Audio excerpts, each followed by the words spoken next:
All right, everybody, welcome. Good evening, good morning, good afternoon, anywhere, wherever you are joining us from. Today is the 20th of March 2020, and we are still continuing with our election campaigns and sponsoring opportunity for engineers anywhere all over the world to join and see what we are doing and how we are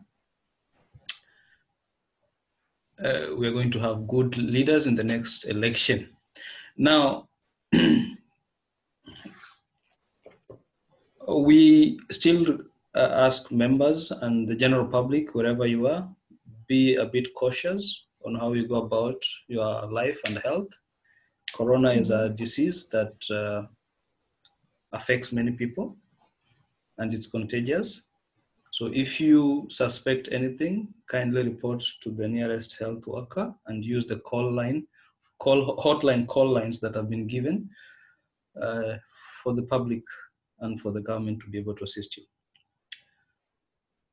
That said, Corona is maintainable. You can contain it and prevent your family from having it and your loved ones. What you need to do is to ensure that your hands are clean. Whenever you go out, you come back, you make sure you wash your hands, clean your hands properly. Soap is the best cure. Use the soap. And back to our IEK question. Today, we will be hosting Engineer OTWANI. He will be giving us a little bit insight of his whereabouts, what he's been doing since he graduated from the university, and what did he graduate from. Or rather, which course did he do at the university? That said, that is Engineer OTWANI, that is his poster. You'll be able to see and hear him more. And after that, we will be able to join at night.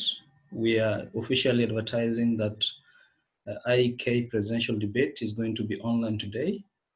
TV station, KTN News, they will be hosted by Abia Gina. And the presidential candidate we have we hope they will all appear at the panel, and we highly pray for their health for them to appear there. One is Engineer Nathaniel Matalanga. Secondly, Engineer Howard Mai. Thirdly, we will have Engineer Peter Olo Kaka, and our very own representing the ladies, the fair gender, and I wish her all the best, Engineer Jane Mutulili. We trust that the debate will be fruitful and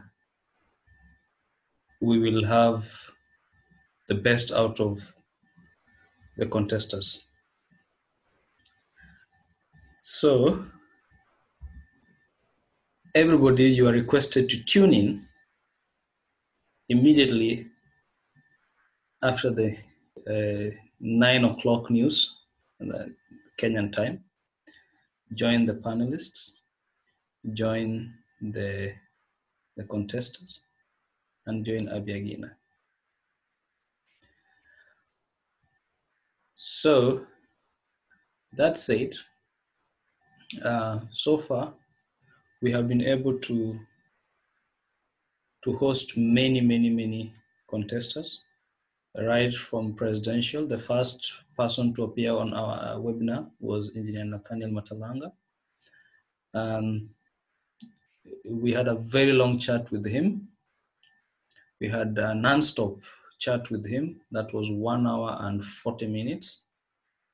At that time, I had decided not to be limiting the time. So we had 1 whole hour and 40 minutes of chat. All this information of it's KTN News, Cynthia. The debate will be on KTN News. If you see the flyer, look at the webinar. I'm sharing the screen. That is the flyer that they've been using to advertise. And the presidential hashtag, the hashtag will be IEK decides, IEK presidential debate. I believe you can tag the IEK account, the IEK at Twitter. You can tag at Engineers Board of Kenya, Twitter. You can also tag the Consulting Engineer Institution, ICEA. Then we will be able to hear them and also ask them questions. You can keep the Twitter handle on moving so that the questions start building up. By the time they start the program, you can also tag Abiagina at Abiagina in Twitter.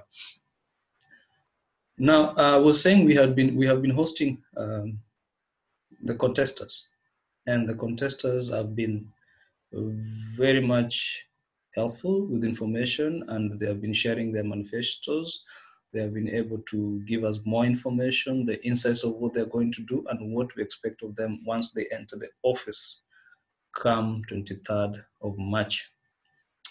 A quick reminder, the elections will be electronically, and we hope that it will go out smoothly without any hiccups. The other thing is, today I officially sent an email on behalf of my co-host Diana to the Secretariat and the CEO, officially requesting to host Engineer Collins Juma as an outgoing president of IEK. We hope to host him and also to give us some of the things that he's been able to achieve, some of the things that he would wish the society is able to sort out, some of the challenges that he faced, some of the achievements, and a way forward as he leaves the office. And we hope that our wish will be granted, and we'll be able to host Engineer Collins Juma. And thereafter, we shall have known whom we will be hosting after the elections. We hope to host each and every person who shall be elected, who will have been elected rather, to now, as they will be sharing what they will be doing now officially once they synchronize their manifesto as a group, so that we share again with them. Yeah, and then from then we can also think about any topics that you may have, like if you have a topic that you want to discuss in your various disciplines and you want to bring it out here, or any innovation, we are happy to host you as well, and you can come and share it out. Thank you, Diana, for that reminder. As a matter of fact, there is a new topic that came in, and Engineer OTWANI has just logged in, so just a minute. We have a new topic that is very hot, and we need to protect every profession, every engineering professional rather, in the field, and any other person who's working in an engineering firm. There has been... Can you hear me well now? Yes, Engineer OTWANI. Karibu. Can you hear us? I can hear you very well. All right, just a minute. Yeah. Now, the topic that is very hot, and we will follow with it. I think on the day of election, Diana, we will try to have Engineer Lucy, so that we can chat the story about sexual harassment at workplaces on both young engineers, both gender. And I know somehow the most affected ones have been ladies. So we will be able to host Engineer Lucy on election day, as we wait for the result, because election day, we will not be able to talk about election. We will just be talking about that topic as we wait for the results later in the evening. Otherwise, everybody welcome our guest. Sorry. Our guest is Engineer OTWANI, and I will allow Engineer Ndiwo, I will turn off your mic, rather not mic, but video. Engineer OTWANI, you can turn on your video.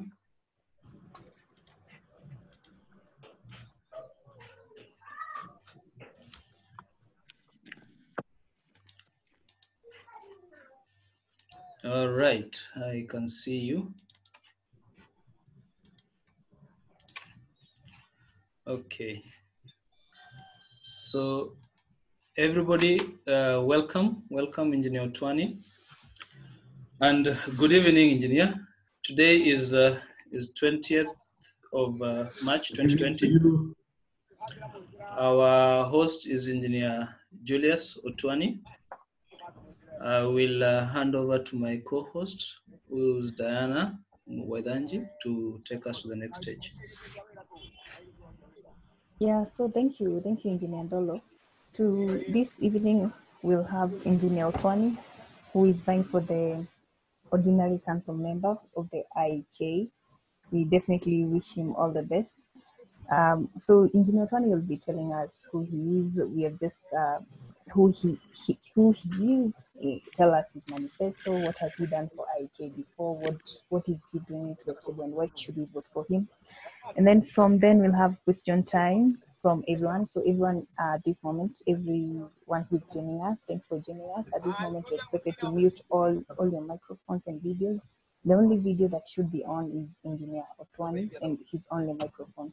So Engineer OTWANI, at this point, we won't distract you. We'll just prompt us on when you want to ask questions. And then from then we'll ask questions, and then we'll give you a moment to pitch and tell us why we should vote for you. So yes, we are the host today, Engineer Ndolo and I, Diana Mwedanji. Welcome everyone, and feel free to ask any questions at the question time. So welcome, Engineer OTWANI. Good evening, engineers and fellow participants. I hope and trust that you can hear me well. Can you hear me well? Yes, we can hear you. Okay, that is great. Now, my names are Engineer Justus of Fridus OTWANI.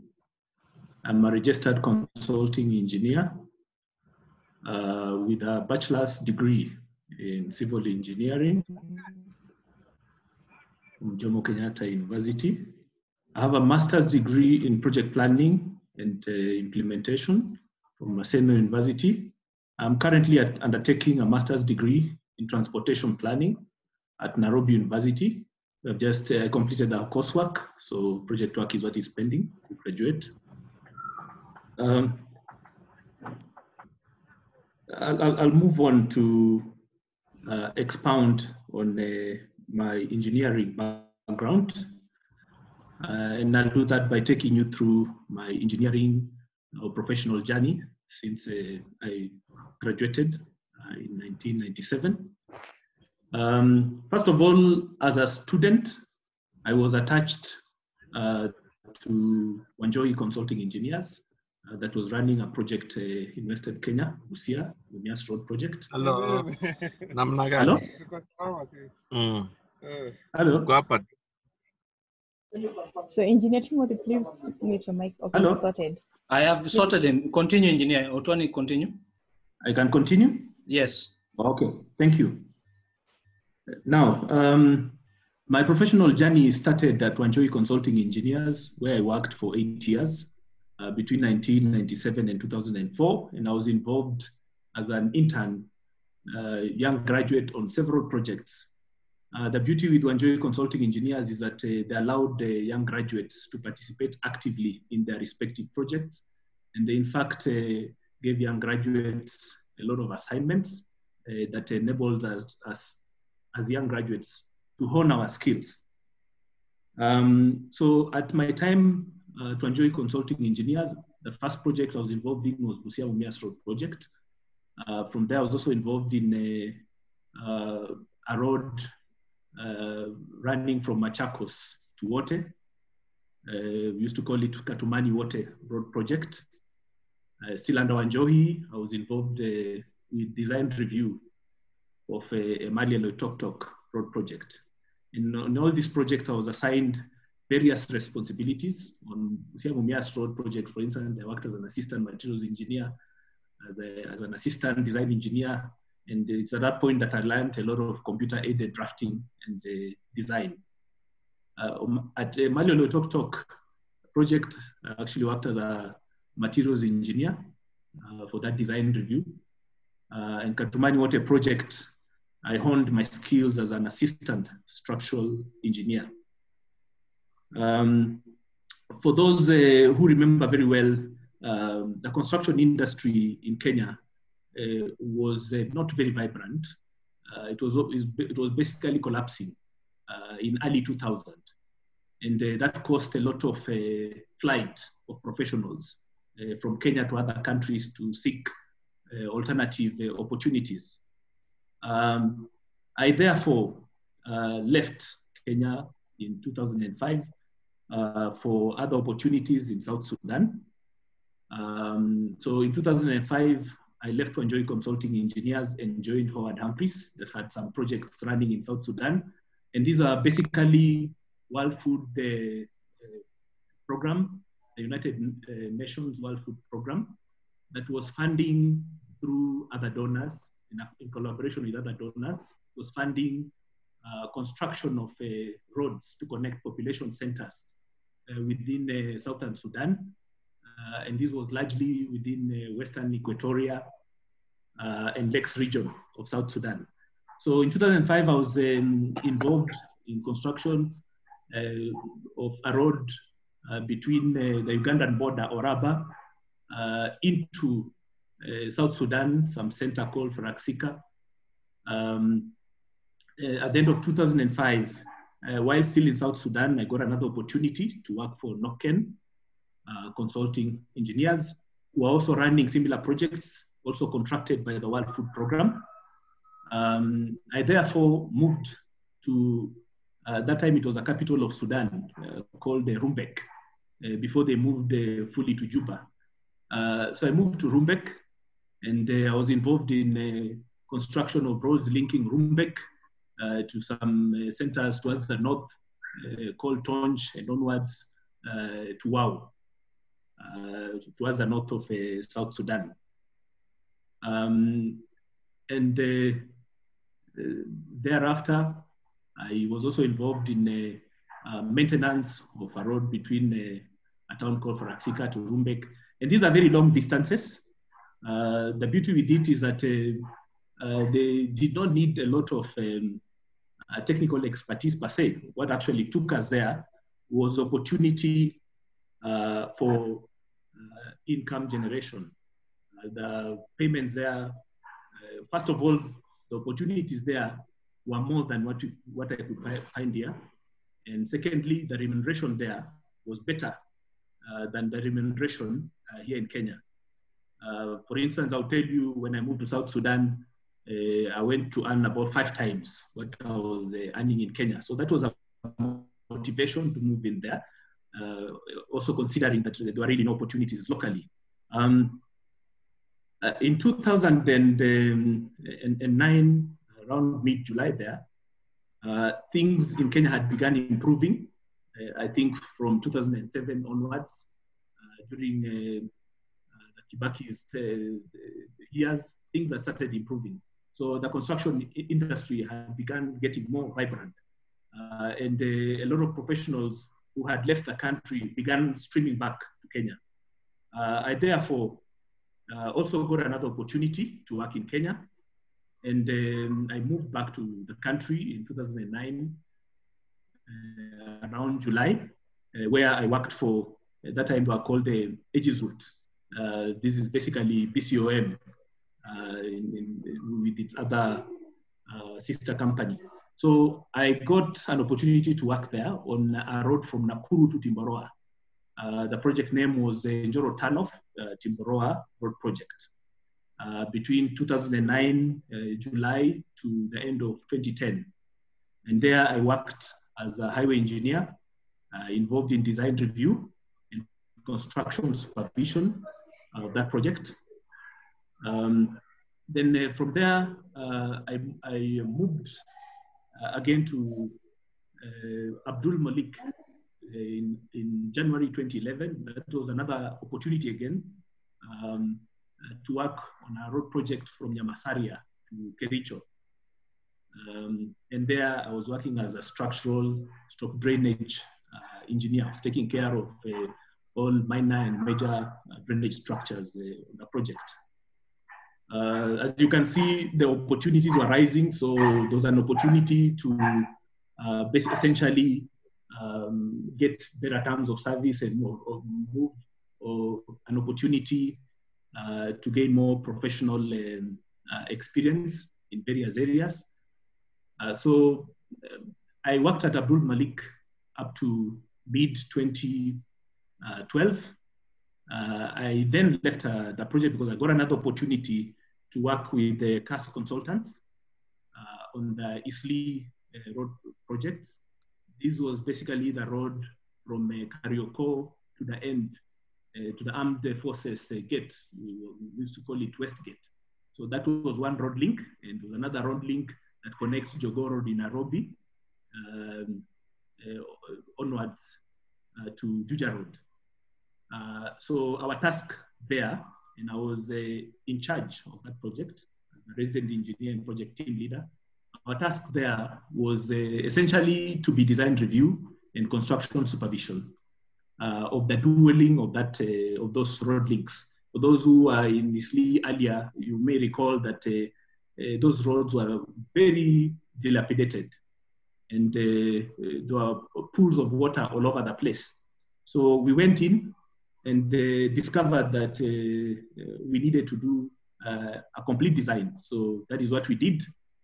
We redesigned the road from scratch and constructed the current dual carriageway through Isli.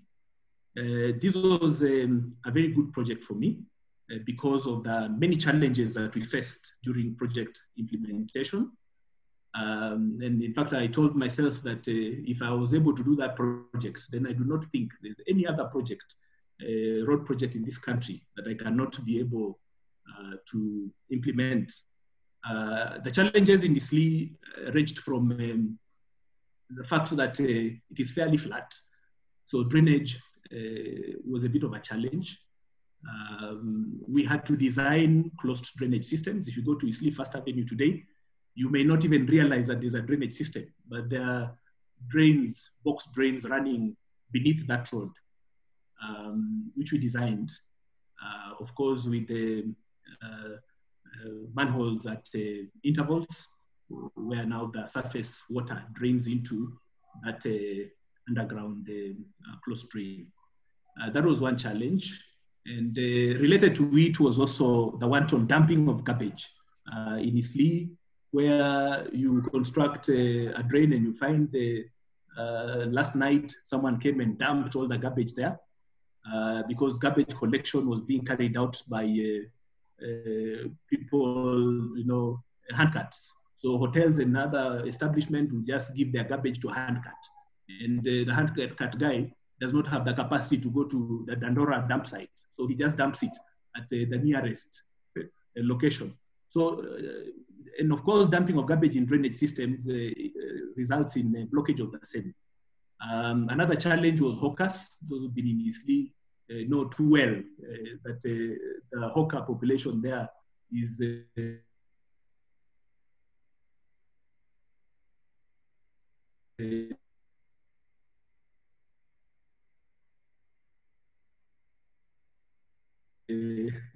is perhaps one of the highest, and especially along First Avenue Isli. So we is extremely difficult.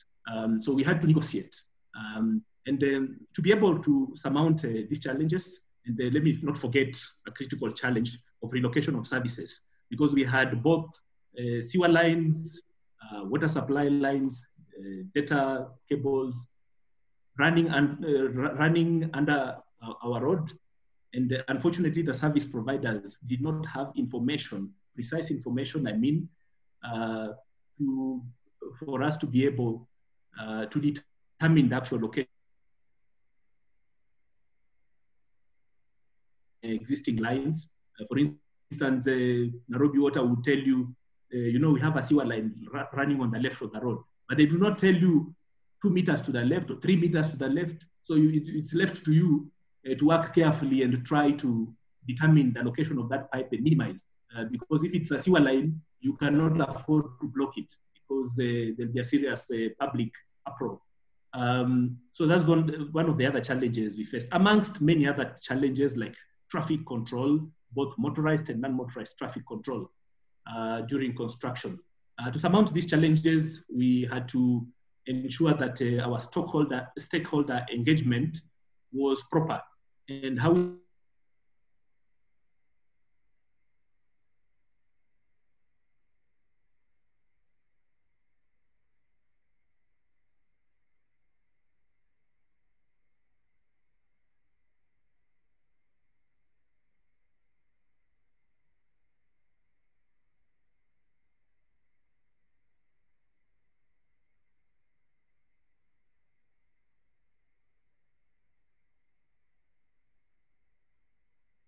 are normally very sensitive to safeguard issues.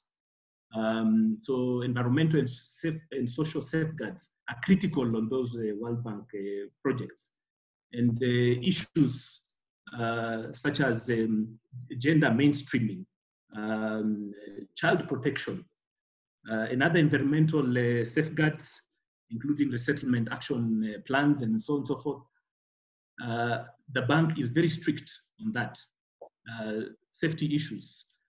So there we had to ensure compliance with all those guidelines because one, they are important. A lesson that I had already learned in ISLI, the importance of stakeholder engagement. We, on that project, were able to develop a stakeholder engagement mechanism. We called it a grievance resolution mechanism that was adopted by the bank.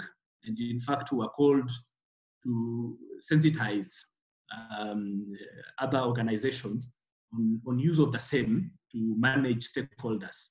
And a complaint grievance redress mechanism basically involves a documented system of reporting grievances or any complaints, issues affecting the property, the people abutting the project. And this has to be documented from the time it is reported. There have to be reporting timelines in terms of when you receive this complaint, by what time do you engage the affected person to discuss and agree on the resolution of the same, and by what time do you actually resolve this complaint. So we came up with a very good grievance redress mechanism that was adopted by other projects, even in Kenya, for addressing such issues. So on the Meru Bypass project, I found that it had its own special challenges, and the terrain there is a special challenge. Availability of suitable construction materials is another challenge. And on that project, we also had corridor restrictions, which was a challenge because when a design concession doesn't fit within a road code, the existing corridor or the available corridor, then you have to determine methods of ensuring that you still do your road. So we had to use lots of gabion protection works to be able to have near vertical back slopes and reduce the road prism. Basically, a road prism is a construction width. So that we can be able to construct the Meru bypass through sections with the constrained corridors. Meru bypass was basically a network of roads. It wasn't one continuous road, it was a network of roads that bypassed the town from a place called Gikumene, going through Giantune, around to Meru Technical. That was the western bypass, and the eastern bypass started at about the same place to Kaga. So I was in charge of that project, and it was not without challenges.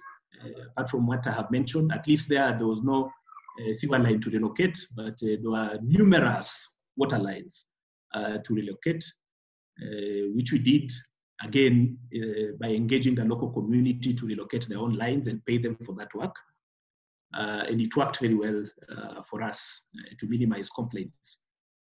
On that project, we faced a few challenges. Donor-funded projects are normally very good because the donors are normally very prompt in their payments, and this really helps in expediting completion of projects. The challenge normally is a GOK part that often delays, and that causes constraints and, in fact, escalation of project costs arising from delays in implementation, delays in payment, that attracts interest on late payments. It also has an impact on the issue of the variation of prices, because the contractor is not able to work fast enough because of delayed payments. Then what will happen is that he will slow down in implementation of a project, and the issue of variation of prices becomes an extra headache, an extra funding problem for the government. This is besides other costs of delays and disruption of work, which are basically entrenched in the contracts. So from Meru Bypass, I then got another opportunity last year to move to Kakamega on a road project from Kakamega to Webuye. This was an ongoing project. So I basically came in to replace the resident engineer who was in charge then to complete that project. And I happened to be there at the moment. And just to mention that from 2012, I've been working as an individual consultant on those road projects. That basically is a summary of my professional journey. In terms of professional registrations, I faced some challenges which I wouldn't wish any graduate today to face. And that is why I have a passion for mentorship of graduates, and trying to find all manner of means to fast track their registration. I'll tell you for sure that I come from a background where in Western Kenya, where I was basically the first civil engineer in the area. So the issue of mentorship was a serious challenge. And I was lucky to work at Wanjoi. But then you will find that most consultants, when they employ graduates, then the graduates hone their skills in specific areas. It could be computer-aided drafting or design or materials, whatever area.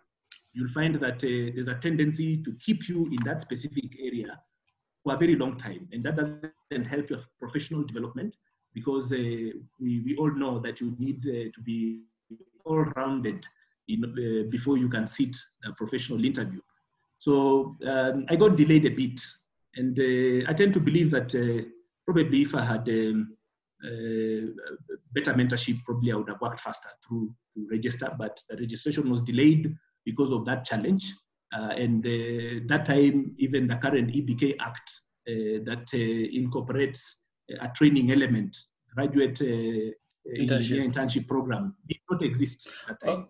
So okay, engineer, I think members are a bit agitated. They want to hear now. Okay, now this is a thing. You face some challenges. You come from a place where you kind of been the first person from the village to appear to be a civil engineer. Now